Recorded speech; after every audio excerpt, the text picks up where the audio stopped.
This ghetto card is a fake. You probably found it in a dumpster. Elena Vasquez slammed Damon Alexander's Black American Express card onto the marble counter.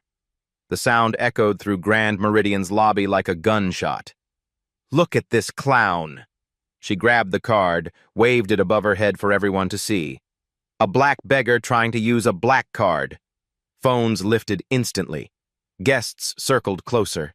Damon stood motionless in his plain jeans and wrinkled shirt. Elena flicked the card at his chest with contempt. It bounced off, clattering to the floor. "Security!" she screamed, pointing at him like he'd committed murder. Damon bent slowly, picked up his card. His smile never wavered, the same quiet expression that once terrified playground bullies. 20 witnesses, multiple cameras rolling, one massive mistake brewing. Have you ever watched someone destroy their entire career in 30 seconds?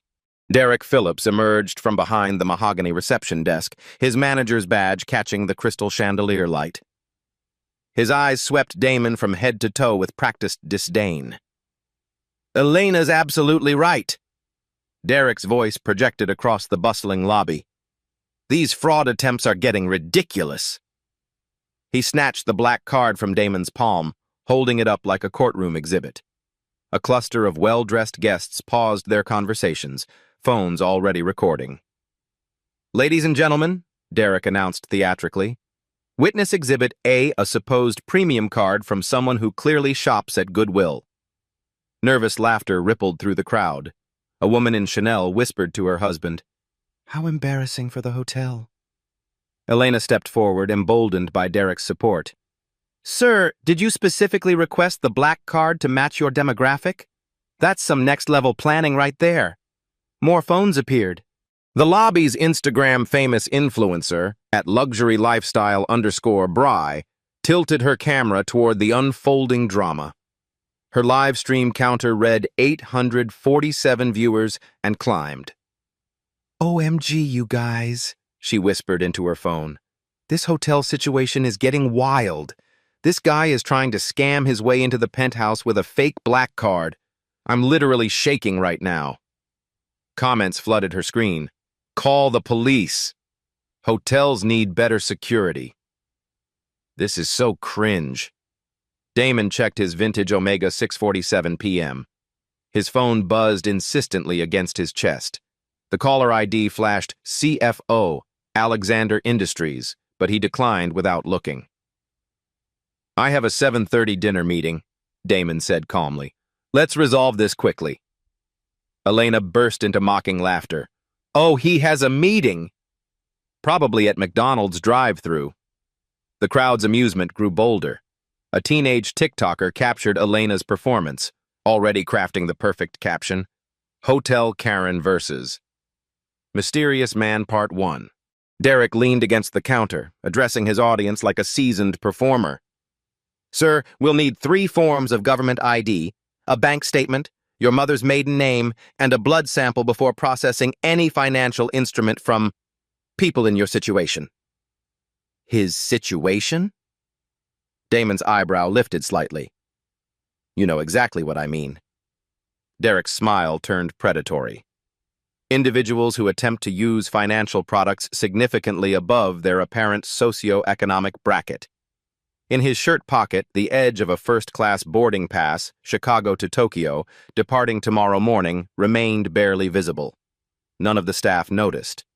Elena grabbed the card back from Derek, examining it under the lobby's bright lights. "This plastic feels cheap. Real Amex black cards have weight, texture. This is probably one of those prepaid cards with a black coating." She held it between her thumb and forefinger like something diseased. "I bet if we scrape this, we'll find a regular debit card underneath." A distinguished elderly couple watched from leather armchairs nearby. The husband leaned toward his wife. "Probably stole it from his employer's wallet. These people have no shame." Their conversation carried clearly across the marble floor. Damon's jaw tightened imperceptibly, the first crack in his composed facade. His phone buzzed again. This time the screen showed board meeting, 15 minutes. He declined silently. At Luxury Lifestyle, Bry's viewer count hit 1,200. Her comments section exploded. "This is racist AF. Where's hotel security? Someone help this man. This is why I don't stay at cheap hotels." But she kept filming, her voice breathy with excitement. "I've never seen anything like this before. The staff here is absolutely destroying this guy. Should I intervene? Let me know in the comments." Derek walked around the counter, positioning himself between Damon and the elevators. His body language screamed authority, chest puffed, arms crossed. "Here's what's going to happen," Derek announced, loud enough for the growing crowd. "You're going to admit this card is fraudulent, apologize to our guests for this disturbance, and leave quietly through the service exit. We won't call the police if you cooperate." Elena nodded enthusiastically. "Otherwise, we're looking at criminal charges." "Credit card fraud is a federal offense, sir. They take that very seriously when it involves repeat offenders." The teenage TikToker's eyes widened. This was pure gold content. Her finger hovered over the Go Live button. Damon remained perfectly still, his slight smile never wavering. 26 people now surrounded the reception area, a perfect circle of phones and curious faces. "I understand you're doing your job," Damon said quietly, his voice carried despite its softness. "But you're about to make a very expensive mistake." Elena scoffed. "The only mistake here is yours, thinking you could waltz into a 5-star hotel looking like a janitor and fool anyone with this plastic toy." She tossed the card onto the counter dismissively. It spun twice before settling face down, the American Express logo hidden. The wall clock above reception showed 6:52 p.m. Time was running short. Derek pulled out his phone, thumb hovering over his contacts. "Last chance. Admit fraud and walk away or spend the night in county jail." At Luxury Lifestyle, Bree's livestream peaked at 1,847 viewers. Her comment feed became a waterfall of reactions. "This hotel is about to get sued." "Someone screen record this." "Plot twist. He's actually rich. This man's patience is incredible." But Damon just stood there, hands clasped behind his back, watching Derek's finger hover over the phone screen. His expression remained unreadable, a man holding cards that nobody else could see. In his pocket, his phone buzzed one final time. He glanced at the screen. "Emergency board call. Chairman Williams." This time Damon answered. "Patricia, I'll call you back in exactly 5 minutes." His voice was silk over steel. "Something interesting is happening that requires my immediate attention." Derek's confidence faltered slightly. The name Chairman Williams didn't register, but the tone in Damon's voice carried weight that even Derek's limited emotional intelligence could detect. Elena, however, remained oblivious. "Who's he calling? His parole officer?" The crowd laughed, but some faces showed the first hints of uncertainty. Something in Damon's posture had shifted. Not defeat, but preparation. The storm was about to break. Jake Morrison's heavy footsteps echoed across marble as Grand Meridian's head of security approached. His radio crackled, drawing every eye in the lobby. "We have a situation, Jake," Derek called out, his voice carrying newfound authority. "Suspected credit card fraud. The individual refuses to cooperate." Jake's 6'4" frame cast a shadow over Damon. His hand rested casually on his utility belt. "Sir, I need you to come with me for questioning." "What crime am I committing?" Damon's voice remained level. "Theft by deception. Fraud. Disturbing the peace." Jake counted on his fingers. "Take your pick." At Luxury Lifestyle, Bry's phone nearly slipped from her hands. Her viewer count exploded past 2,100. Comments streamed. "Security is here." This escalated quick. "Someone call a lawyer." Elena seized the moment, her voice rising to operatic levels. "Jake, look at this pathetic excuse for a credit card." She waved the black Amex like a battle flag. He probably bought it online for $19.99. The teenage TikToker hit go live. Within seconds, 500 viewers joined her stream titled, "Hotel Staff Destroys Scammer Live." Jennifer Cole, the assistant manager, materialized from the business center. Her heels clicked against marble as she surveyed the scene with practiced efficiency. "What's the status?" Jennifer's question was directed at Derek, but her eyes never left Damon. "Classic fraud attempt," Derek explained, puffing up like a peacock. "An individual attempted to use a clearly counterfeit premium card, refused additional verification." Jennifer nodded knowingly. "Elena, call Chicago PD. Request a fraud specialist." "Already dialing." Elena's voice pitched higher with excitement. She held her phone theatrically, ensuring every camera caught her performance. The elderly couple from the armchairs had migrated closer. The wife clutched her pearls while whispering, "These criminals are getting so bold." Imagine trying this in broad daylight. Her husband nodded sagely. "Probably has a crew outside. This is how they operate. Send the clean-cut one first." Their speculation spread through the crowd like wildfire. Guests began checking their purses, wallets with paranoid intensity. Damon checked his watch. 6:55 p.m. His dinner meeting crept closer. A young black woman near the elevator, the only person of color among the guests, held her phone uncertainly. Her finger hovered over the record button, torn between action and self-preservation. Jake stepped closer, his presence designed to intimidate. "Sir, place your hands where I can see them.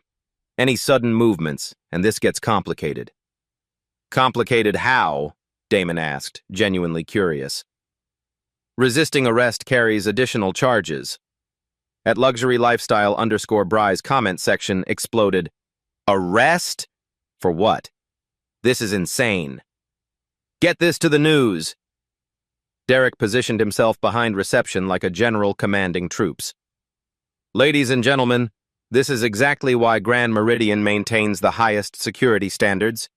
We protect valued guests from individuals who prey on luxury establishments." Applause rippled through the crowd. Several guests nodded approvingly. Elena held the black card under lobby lights, performing forensic analysis. "Look at this craftsmanship," she announced to her growing audience. "The edges are rough. Real Amex black cards are laser-cut precision. This looks like something from a cereal box." More laughter. Phone cameras zoomed in, capturing Elena's theatrical examination. "And look at how lightweight it feels," Elena continued, tossing the card up and catching it. "Genuine Centurion cards have actual weight. This plastic toy probably weighs less than my business card." The crowd murmured appreciatively at her expertise. Jennifer approached with clipboard efficiency. "Sir, before the police arrive, you have one opportunity to resolve this civilly. Admit the card is fraudulent, sign this incident report, leave through our service entrance. No charges filed." She slid a pre-printed form across the counter. Acknowledgement of fraudulent activity. The crowd pressed closer, sensing the climax approaching. Derek's confidence reached peak arrogance. He strutted around the counter, addressing the crowd like a motivational speaker. "This, folks, is why criminals target luxury hotels. They assume wealth equals gullibility. Well, not on my watch." Scattered applause encouraged him further. "I've worked in hospitality for 12 years. I can spot fraudsters from across a lobby. The clothes, the posture, the desperation, it's all textbook." Jake's radio crackled. "Unit 47 to base, what's your ETA on that fraud call?" "Tell them we have a suspect in custody," Jennifer interjected. "Send a detective for questioning." Elena practically vibrated with excitement. "This is better than reality TV. Wait until the corporation hears how we handled this masterfully." The TikToker's live stream hit 1,200 viewers. Her comments became a battlefield. "This is racist AF. Hotel staff doing their job. That man's about to sue them. Someone help him." But the mob mentality had taken hold. Guests shared theories, speculation, and righteous indignation about criminals targeting innocent people. A businessman in an expensive suit turned to his companion. "This is exactly why I only stay at verified establishments. You never know who's lurking around these days." Damon's phone buzzed. "Board call. Urgent. Chairman Williams." He didn't answer. Instead, he reached into his shirt pocket. The movement sent Jake's hand to his radio immediately. "Hands visible!" Jake barked. Damon slowly extracted his first-class boarding pass. Chicago O'Hare to Tokyo Narita, departing 8:45 a.m., seat 1A. The $12,000 ticket. Nobody noticed the airline insignia or seat class. They saw only what they expected, more evidence. "Probably printed that at FedEx office," Derek sneered. "Identity theft 101. Elena snatched the boarding pass, waving it triumphantly. "Look at this amateur hour. He's got fake documents to support the fake card. This is organized crime, people." She held both items high above her head like a referee announcing a knockout. The crowd's energy reached fever pitch. They were witnessing justice, evil being thwarted by vigilant hotel staff. Jake's radio crackled again. "Unit 47, Detective Rodriguez en route. ETA 6 minutes. "Perfect timing," Jennifer smiled coldly. "Sir, final offer. Sign the confession, apologize to these innocent guests you've disturbed, and walk away. Detective Rodriguez has zero patience for credit card fraud." The wall clock showed 7:02 p.m., 28 minutes until Damon's dinner meeting. At Luxury Lifestyle, Bree's viewer count peaked at 2,847. Her phone battery flashed red, but she kept filming. This content would define her career. Elena held both the black card and boarding pass like trophies of war. Should we check his wallet too? Probably full of fake IDs and stolen credit cards. "Great idea," Derek nodded enthusiastically. "Jake, search him for additional fraudulent materials." Several guests pulled out their own phones, creating a semicircle of cameras. The young black woman finally started recording, her hands shaking slightly. But as Jake stepped forward, Damon finally moved. Not away, not in surrender.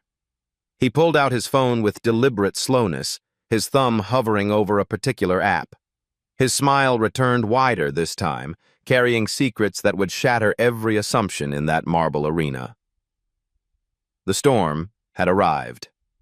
Damon's thumb swiped across his phone screen with surgical precision. The American Express mobile app opened, displaying his account dashboard in crisp digital clarity. "This is interesting," he said quietly, his voice cutting through the lobby's electric tension. "Let me show you what a real Amex Black Card account looks like." He turned the phone toward Elena, the screen glowing like a beacon in the marble-floored arena. Account name, Damon Alexander Card.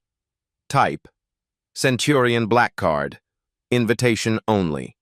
Available credit, $500,000. Current balance, $47,832.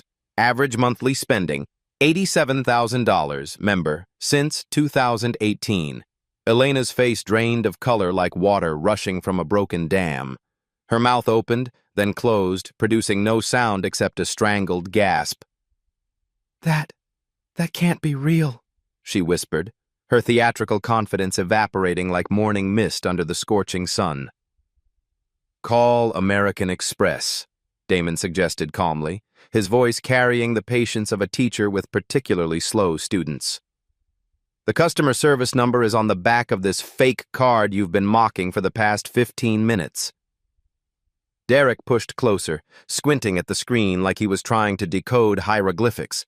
His bravado flickered as the numbers registered in his overwhelmed brain. "Anyone can Photoshop an app screenshot," he stammered, but his voice lacked conviction. Sweat beaded on his forehead despite the lobby's perfect climate control. At Luxury Lifestyle _Bry's live stream exploded with comments scrolling faster than humanly readable. "Holy shit, the account is real. $500,000 credit limit. Elena's about to be unemployed. This is insane." The crowd pressed closer, phones adjusting angles like paparazzi at a celebrity meltdown. The energy had shifted from entertainment to witnessing history. Damon calmly opened his phone's browser, navigating to the Grand Meridian corporate website with deliberate slowness. Every tap echoed in the suddenly quiet lobby like gunshots. He scrolled methodically to the Corporate Partnerships section and tapped a press release dated exactly 2 weeks earlier. Grand Meridian Hotels announces historic partnership with Alexander Industries, $500 million development contract signed in Chicago ceremony. The headline filled his screen in bold corporate typography. Below it, a professional photograph showed Damon in a Navy business suit, shaking hands with Grand Meridian's CEO Patricia Blackwood.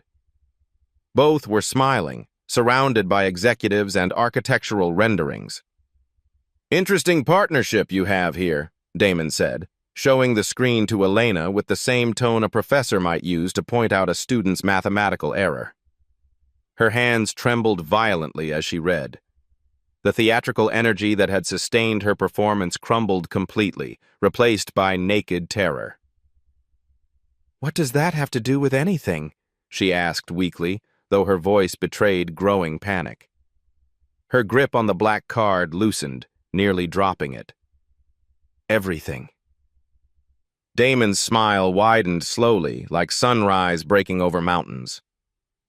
"I'm Damon Alexander, CEO of Alexander Industries." Derek's laugh came out as a strangled bark. "Right, sure you are. Prove it then.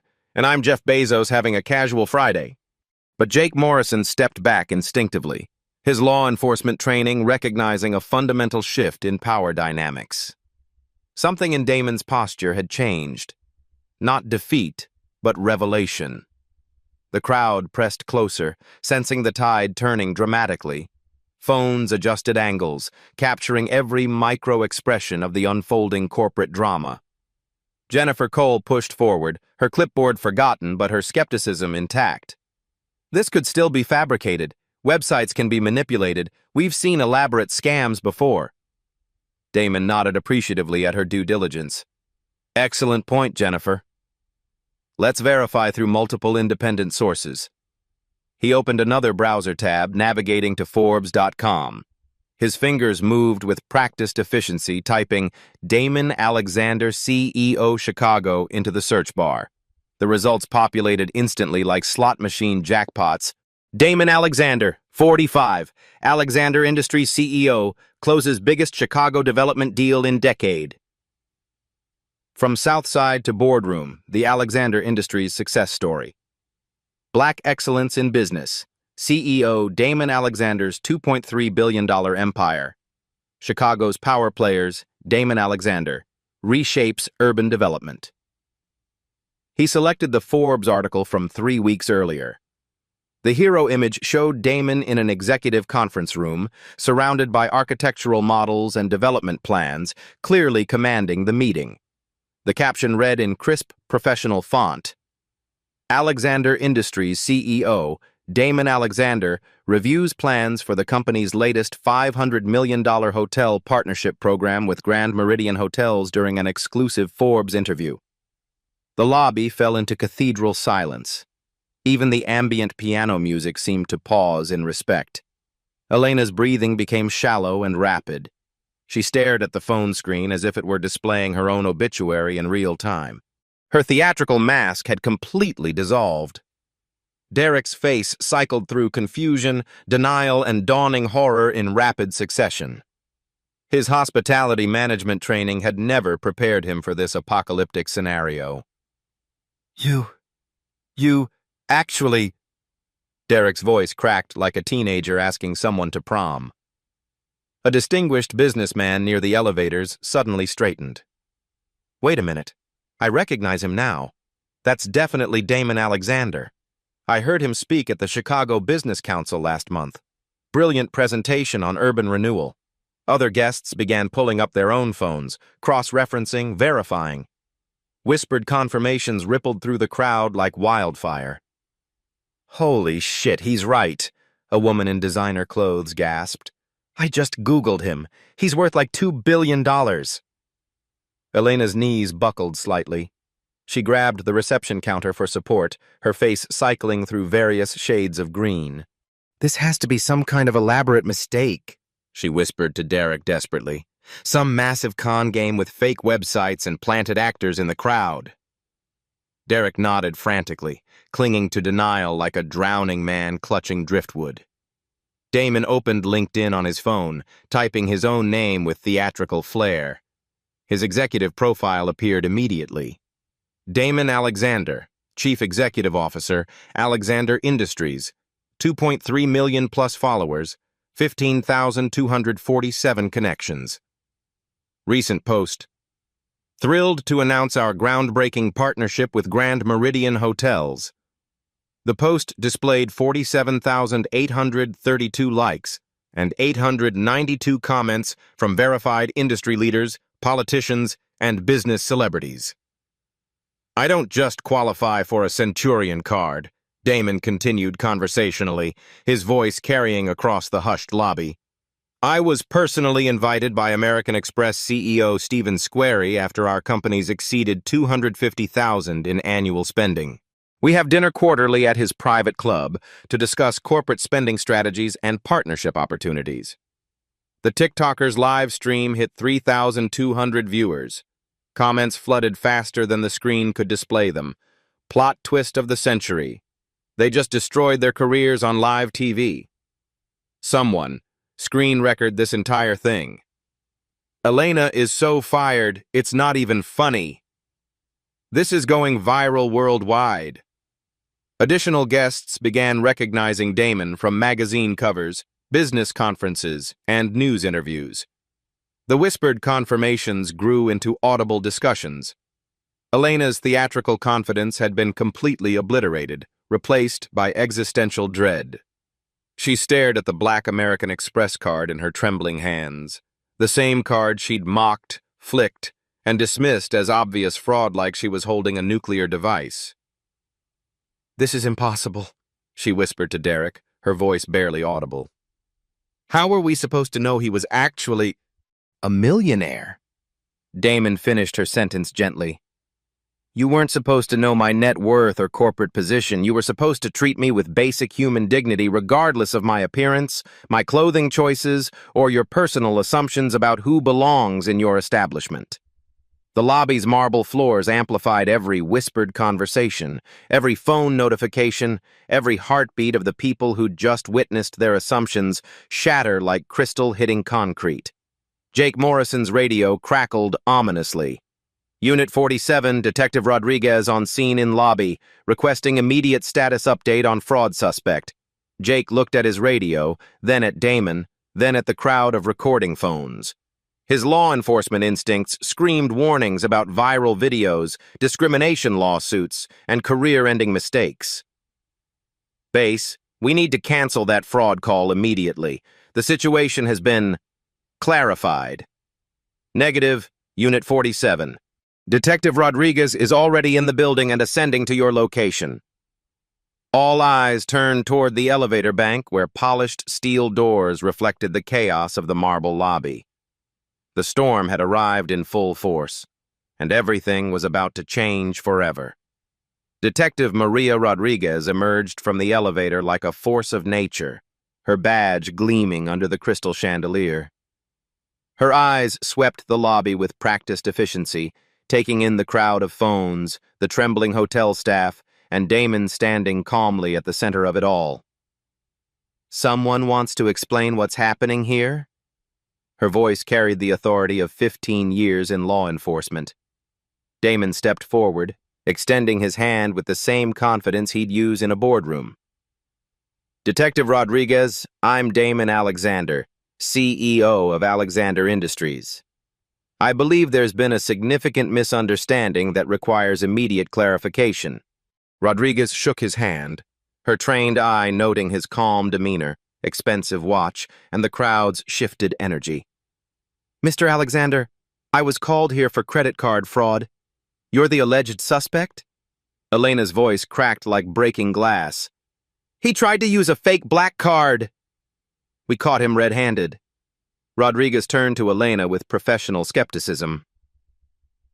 "Ma'am, What specific evidence do you have of fraud? Derek stepped forward, desperation oozing from his pores like sweat. Detective, look at him! Does he look like someone who can afford a $500 a night penthouse suite? The question hung in the air like toxic gas, poisoning everything it touched. Rodriguez's expression hardened dangerously. Sir, appearance isn't evidence of criminal activity. That's called profiling, and it's federally illegal. Damon calmly addressed the crowd that had swelled to nearly 40 people, each phone capturing history. Everyone recorded you mocking a black man's black card. But this isn't just any black card, it's connected to the company that keeps this hotel chain profitable. He opened his phone to a document marked Confidential, Alexander Industries Partnership Agreement. Grand Meridian Hotels Corporate Contract 2024 GC0847, Damon read aloud with courtroom precision. Alexander Industries commits to $500 million in exclusive development partnerships over 60 months. Elena's face went ghost white, all theatrical energy drained. $500 million? Section 3.2. Partnership includes 47 hotel properties across Illinois, Indiana, Michigan, Wisconsin, and Ohio. Damon's voice carried across the silent lobby like a judge reading a verdict. Section 3.4. Average annual revenue generation per property, $10.6 million.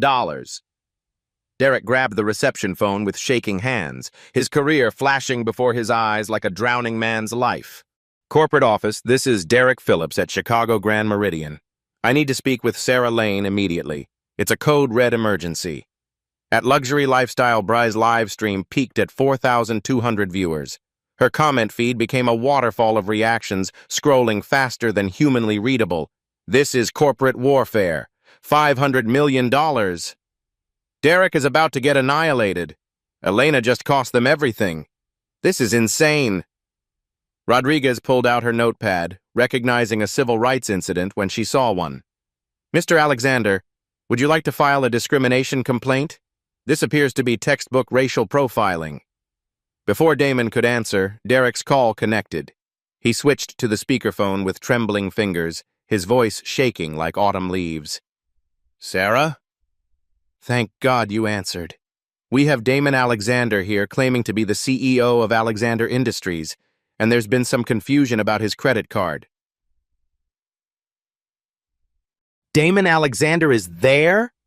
Sarah Chen's voice exploded through the phone speaker like a bomb detonating in the marble lobby. Derek, what the hell happened?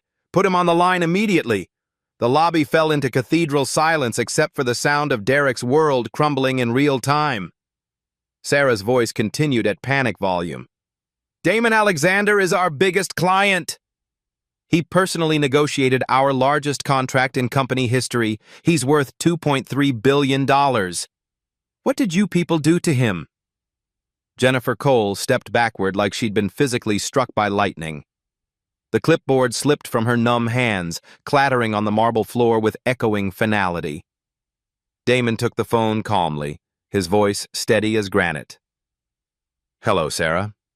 Your Chicago Grand Meridian staff accused me of credit card fraud, called security, threatened arrest, and refused service based entirely on my appearance and race. The silence on the other end stretched for 5 eternal seconds that felt like geological epochs. When Sarah spoke again, her voice cracked with professional panic. Damon, I am mortified beyond words. This is a catastrophic failure of our corporate values. Derek, you're suspended immediately pending full investigation. Jennifer, you're written up for failure to de-escalate. Elena, report to HR tomorrow morning for disciplinary review.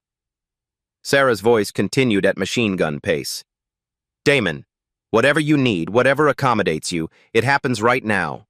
The presidential suite, executive services, personal concierge, helicopter transport, anything. Detective Rodriguez watched the corporate meltdown with professional interest. Mr. Alexander, I'm still obligated to file a report. This appears to be clear discrimination based on race and appearance under federal civil rights statutes. Damon nodded thoughtfully. Detective, I appreciate your diligence. but I'm more interested in systematic change than individual punishment or financial compensation. He opened his phone to display corporate financial data with surgical precision. This isn't just about my personal experience. Let me show everyone the real numbers.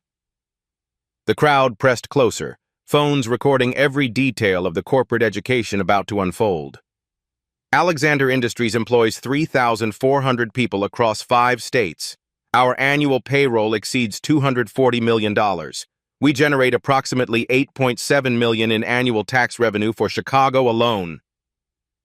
Elena clutched the reception counter like it was the edge of a cliff, her knuckles white with terror and dawning comprehension. Our partnership with Grand Meridian supports 847 direct jobs at hotel properties, plus approximately 2,200 indirect jobs through construction, maintenance, and vendor relationships. Derek's hands shook as he held the phone, sweat beading on his forehead despite the perfect climate control. Sarah, we can fix this. We can make it right. Please don't cancel the contract. Derek, you humiliated our most important client on live stream.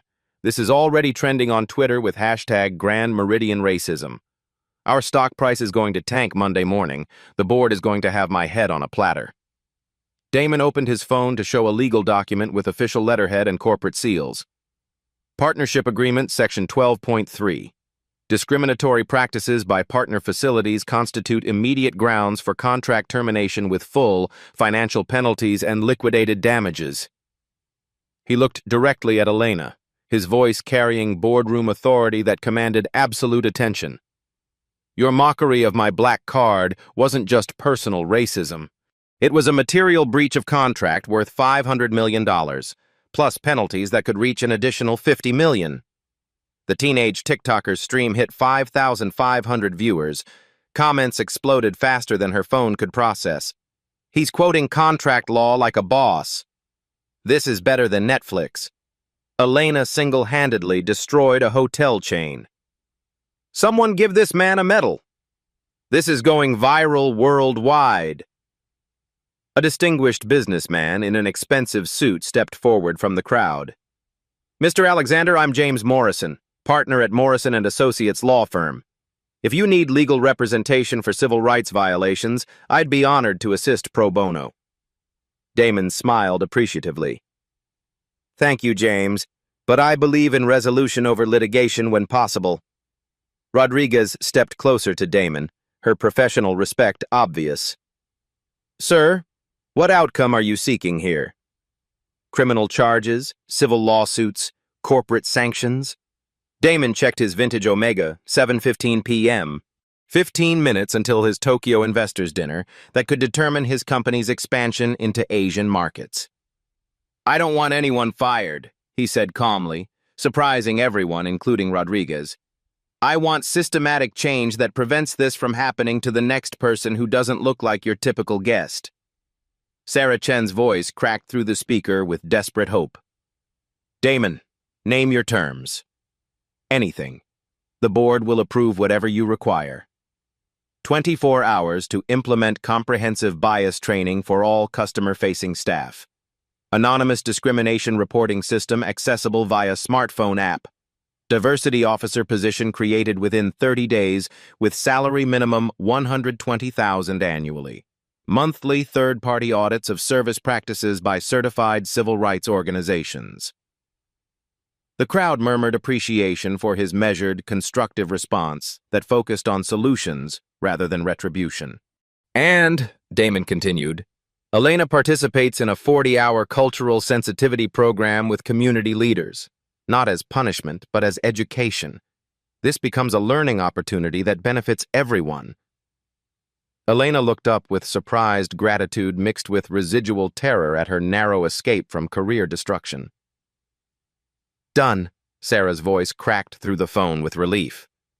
Damon, the board will ratify these changes by emergency vote tomorrow morning. I'll personally oversee implementation and report progress weekly. Detective Rodriguez closed her notepad with a decisive snap. Mr. Alexander, this resolution satisfies the civil rights violation from a law enforcement perspective. Will you be pursuing federal charges through the U.S. Attorney's Office? No, detective. Education serves society better than litigation. Punishment creates fear. Education creates understanding and lasting change. Rodriguez nodded with obvious admiration. This is exactly how these situations should be handled. Mr. Phillips, consider yourself extraordinarily fortunate that Mr. Alexander chose reconciliation over retaliation. Derek slumped against the reception desk like a boxer who'd survived 15 brutal rounds but lost the championship fight. The storm had passed, leaving transformation in its wake. 6 months later, the Grand Meridian Chicago lobby buzzed with different energy. A sleek digital display near reception showcased the hotel's Dignity First certification, a program now standard across all 47 partnership properties. Elena Vasquez stood behind the same marble counter, but her approach had transformed completely. She greeted a casually dressed black businessman with genuine warmth, processing his platinum card without hesitation or commentary. "Welcome to Grand Meridian, Mr. Johnson. Your executive suite is ready, and I've arranged a late checkout as requested." The man smiled appreciatively. "Thank you. This is exactly the service I expected." Derek Phillips watched from his new role as Assistant Guest Services Manager, a demotion that came with mandatory sensitivity training and probationary status. His ego had been humbled, but his perspective had expanded significantly. Jennifer Cole approached Elena during a brief lull. The monthly audit results came in. Perfect scores across all categories again. Elena nodded with quiet pride. It's amazing how treating people with basic dignity improves everything. Guest satisfaction, employee morale, even revenue. The transformation hadn't been easy. Those first weeks after the live stream incident felt like corporate purgatory.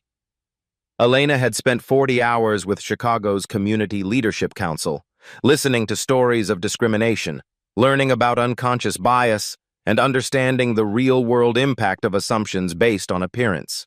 The breakthrough came during week 3, when an elderly black woman shared her experience of being followed in department stores, questioned about her presence in upscale neighborhoods, and treated as suspicious until proven innocent. "I realized I wasn't just being rude to Mr. Alexander," Elena confided to her trainer. "I was perpetuating a system that hurts people every single day." The Hotel Voice anonymous reporting app had been downloaded 47,000 times across Grand Meridian properties. Reports of discrimination dropped 89% within 4 months, not because incidents stopped occurring, but because staff behavior changed when they knew they were being monitored and evaluated. Dr. Patricia Williams had been hired as Chief Diversity Officer, bringing 15 years of corporate consulting experience. Her office occupied prime real estate on the executive floor, and her recommendations carried CEO-level authority. "The Alexander incident was catastrophic for our reputation," Dr. Williams explained during a staff meeting, "but it became the catalyst for industry-leading change. Other hotel chains are adopting our protocols. The financial impact had been staggering initially.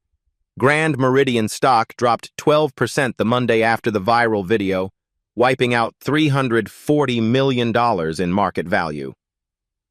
Number Grand Meridian racism trended for 6 days, generating 2.3 million mentions across social media platforms. But the recovery surprised analysts. By month 3, guest satisfaction scores hit all-time highs. Diverse clientele increased 23%, bringing new revenue streams.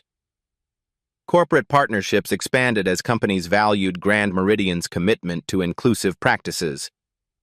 Sarah Lane had been promoted to Executive Vice President, tasked with rolling out the Alexander Protocol across all hotel brands owned by the parent company.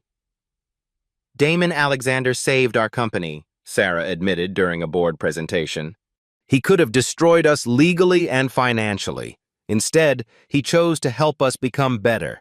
The lawsuit threats never materialized. Instead, Alexander Industries extended their partnership through 2030, adding 12 additional properties to the development pipeline. Elena had become an unlikely ambassador for the transformation. Her story, from discriminatory mockery to cultural competency advocate, resonated with hospitality workers nationwide. "I was raised to judge people by their appearance, their clothes, their accents," Elena shared during a diversity training video that reached 890,000 views. "I thought I was protecting the hotel from fraud. I was actually perpetrating harm." The video showed Elena meeting with Damon Alexander for coffee 3 months after the incident. The conversation was stilted initially, but genuine respect emerged. "Elena, your willingness to learn and grow gives me hope," Damon had said on camera. "Change is possible when people commit to doing better." Jake Morrison had also undergone significant retraining. His law enforcement background had taught him to assess threats, but he'd been applying those instincts inappropriately in hospitality settings. "Security means making all guests feel safe and welcomed," Jake explained to new hires. "Real threats don't usually carry American Express black cards and boarding passes to international business meetings." The monthly third-party audits had become events staff actually welcomed. Mystery shoppers of diverse backgrounds tested service quality, documenting interactions, measuring response times, evaluating courtesy levels. Property manager Lisa Lane reviewed the latest audit results with satisfaction. 97% positive ratings across all demographics. Guest complaints are down 43% from last year.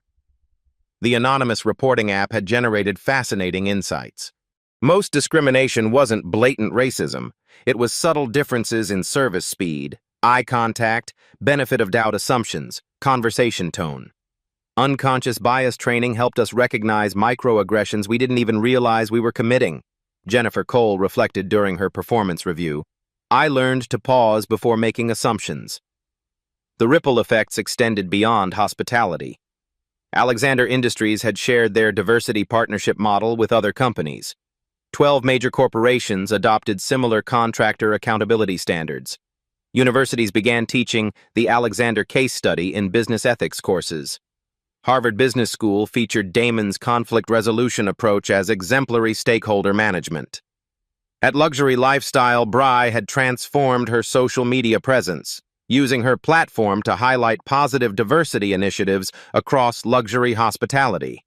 Her original video documenting the incident had reached 15.7 million views, but her follow-up content celebrating Grand Meridian's changes garnered equally impressive engagement. "This hotel went from viral villain to industry hero," she posted 6 months later. "Real change is possible when leadership commits to growth." The teenage TikToker who'd live-streamed the confrontation had been invited to speak at high school assemblies about bystander intervention and social media responsibility. Detective Rodriguez had used the incident in police academy training, demonstrating proper civil rights violation documentation and de-escalation techniques. "Mr. Alexander showed us how to transform conflict into community education," Rodriguez explained to recruits. "Sometimes the best police work involves stepping back and letting people solve problems constructively." Elena's personal growth had been the most dramatic. She enrolled in community college cultural studies courses, joined interfaith dialogue groups, and volunteered with immigrant services organizations. "Mr. Alexander didn't just save my job," Elena told her diversity training class. "He saved my character. I'm a better person because he chose education over revenge." The Grand Meridian Chicago had become a destination for corporate diversity consultants studying successful transformation initiatives. The lobby displayed testimonials from guests of all backgrounds, praising the inclusive atmosphere. Revenue had increased 18% year over year, driven partly by corporate clients, specifically choosing Grand Meridian for its demonstrated commitment to equality. Most importantly, the culture had shifted permanently. New employee orientation included 4 hours of bias awareness training. Promotion criteria included cultural competency evaluations. Performance reviews measured inclusive service delivery. Elena checked her watch. 7:30 p.m. on a busy Friday evening. The lobby bustled with diverse guests, business travelers, families, international visitors, all receiving identical courtesy and respect. A young black woman approached the desk, dressed casually, pulling out a black credit card. 6 months ago, Elena might have hesitated, questioned, assumed. Today, she smiled genuinely. Good evening. Welcome to Grand Meridian. How may I assist you? The woman smiled back. I have a reservation. The name is Williams. Elena processed the card efficiently, maintaining eye contact and conversation. Ms. Williams, your suite is ready. Would you like assistance with luggage? Change was possible.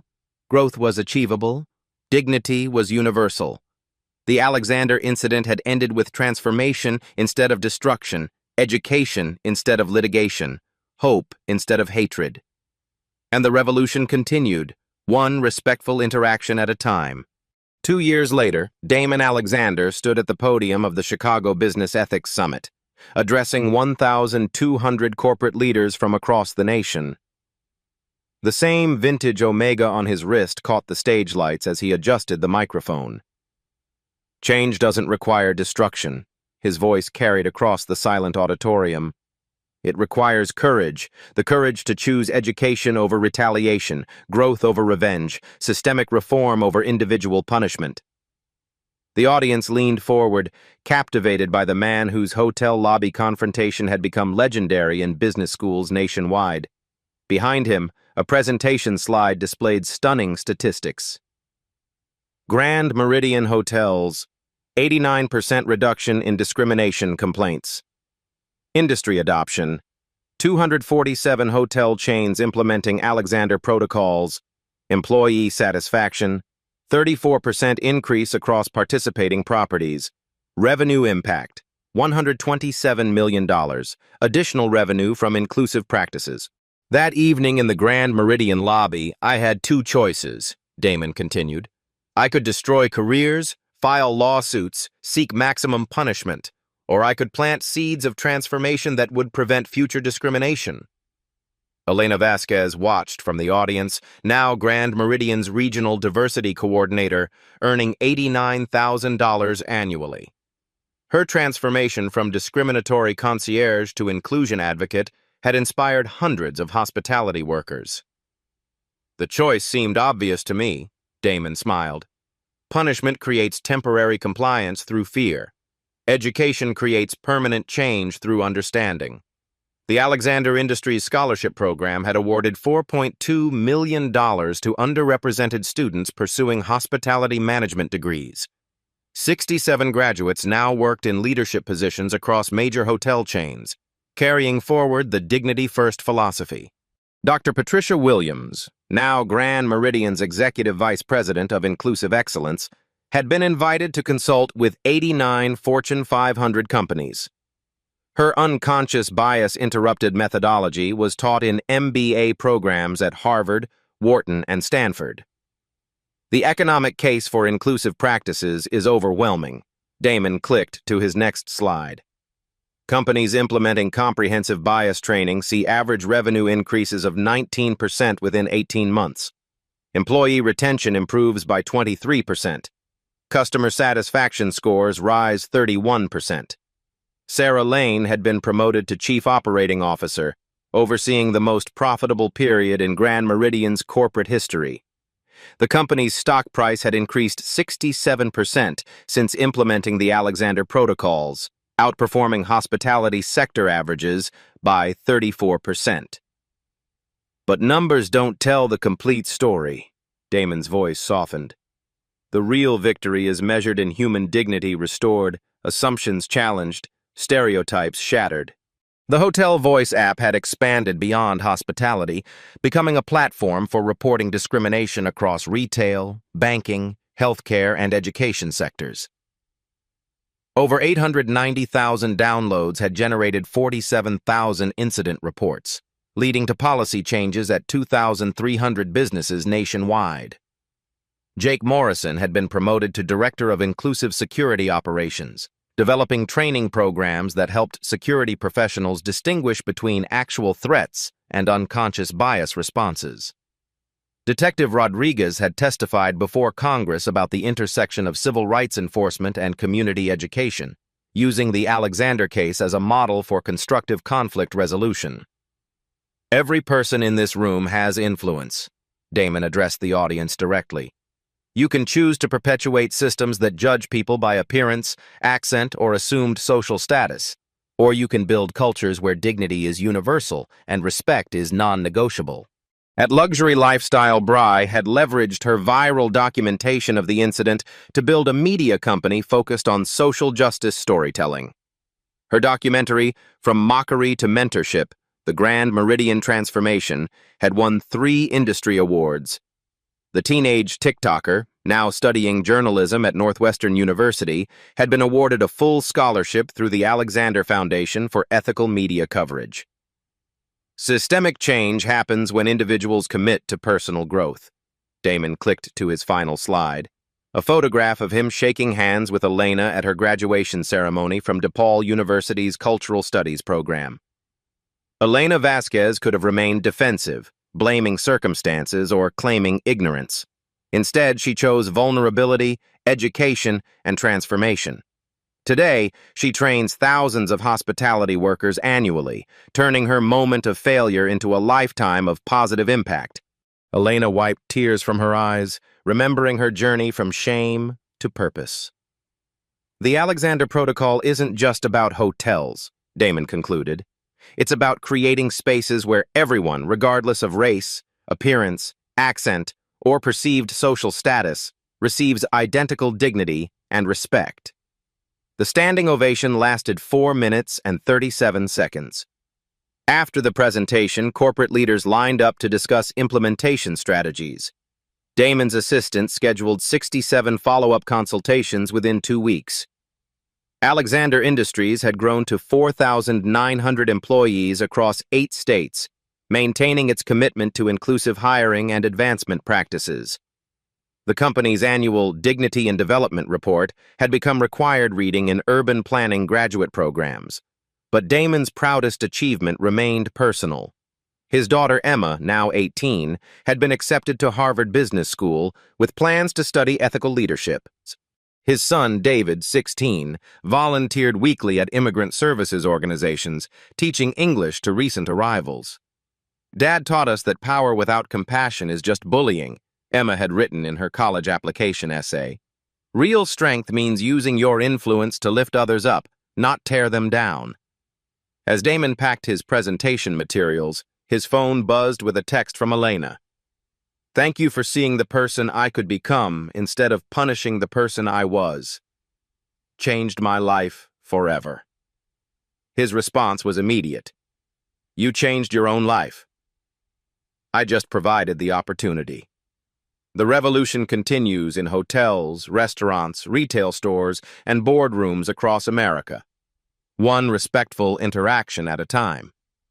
Have you witnessed discrimination that needed addressing? Share your story in the comments below. Your voice matters. Every small act of courage creates ripples of change. Subscribe to Black Voices Uncut for more stories of quiet strength overcoming systemic challenges. Share this story if you believe dignity and respect should be universal values. Together, we build a world where assumptions based on appearance become extinct, and human worth is measured by character, not clothing. The story you heard today wasn't cleaned up. It was told exactly as it happened. At Black Voices Uncut, we believe that's the only way truth can live. If you felt something, hit like, comment, and your reaction, and subscribe. Every week, we bring you voices that refuse to be silenced.